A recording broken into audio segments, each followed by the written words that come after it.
अथैकोनविंशत्यधिकशततमः सर्गः। अनसूया तु धर्मज्ञा श्रुत्वा ताम् महतीम् कथाम् पर्यश्वजत बाहुभ्याम् शिरस्याघ्राय मैथिलीम्। व्यक्ताक्षरपदम् चित्रम् भाषितम् मधुरम् त्वया यथा स्वयंवरम् वृत्तम् तत्सर्वम् च श्रुतम् मया। रमेयम् कथया ते तु दृढम् मधुरभाषिणी। रविरस्तम् गतः श्रीमानुपोह्य रजनीम् शुभाम् दिवसम् परिकीर्णानामाहारार्थम् पतत्रिणाम्। सन्ध्याकाले निलीनानाम् निद्रार्थम् श्रूयते ध्वनिः। एते चाप्यभिषेकार्द्रा मुनयः कलशोद्यताः सहिता उपवर्तन्ते सलिलाप्लुतवल्कलाः। अग्निहोत्रे च ऋषिणा हुते च विधिपूर्वकम् कपोताङ्गारुणो धूमो दृश्यते पवनोद्धतः।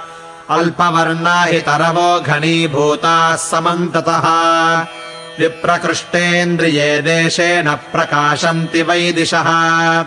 रजनीचरसत्त्वानि प्रचरन्ति समन्ततः। तपोवनमृगाह्येते वेदितीर्थेषु शेरते। सम्प्रवृत्तानि शासीते नक्षत्रसमलङ्कृता। ज्योत्स्ना प्रावरणश्चन्द्रो दृश्यतेऽभ्युदितोऽम्बरे। गम्यतामनुजानामि रामस्यानुचरी भव। कथयन्त्या हि मधुरम् त्वयाहमपि तोषिता।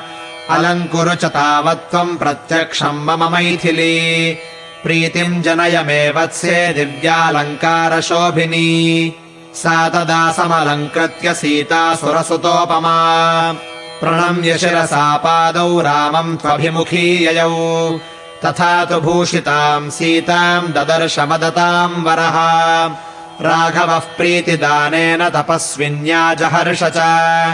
न्यवेदयत्ततः सर्वम् सीता रामाय मैथिली। प्रीतिदानम् तपस्विन्या वसनाभरणस्रजा। प्रहृष्टस्त्वभवद्रामो लक्ष्मणश्च महारथः। मैथिल्याः सत्क्रियाम् दृष्ट्वा मानुषेषु सुदुर्लभाम्। ततः स शर्वरीम् प्रीतः पुण्याम् शशिनिभाननाम्। अर्चितस्तापसैः सर्वैरुवास रघुनन्दनः। तस्याम् रात्र्याम् व्यतीतायामभिषिच्य हुताग्निकान्। आपृच्छेताम् नरव्याघ्रौ तापसान् वनगोचरान्। तावूचुस्ते वनचरास्तापसा धर्मचारिणः। वनस्य तस्य सञ्चारम् राक्षसैः समभिप्लुतम्। रक्षांसि पुरुषादानि नानारूपाणि राघव। वसन्त्यस्मिन्महारण्ये व्यालाश्च रुधिराशनाः। उच्छिष्टम् वा प्रमत्तम् वा तापसम् ब्रह्मचारिणम्। अदन्त्यस्मिन्महारण्ये तान्निवारय राघव। एष पन्था महर्षीणाम् फलान्याहरताम् वने। अनेन तु वनम् दुर्गम् गन्तुम् राघवते क्षमम्। इति ऋतः प्राञ्जलिभिस्तपस्विभिर्द्विजैः कृतः स्वस्तयनः परम् तपः। वनम् सभार्यः प्रविवेश राघवः स लक्ष्मणः सूर्य इवाभ्रमण्डलम्।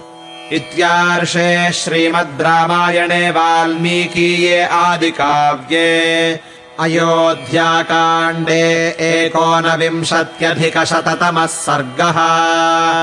अयोध्याकाण्डम् सम्पूर्णम्।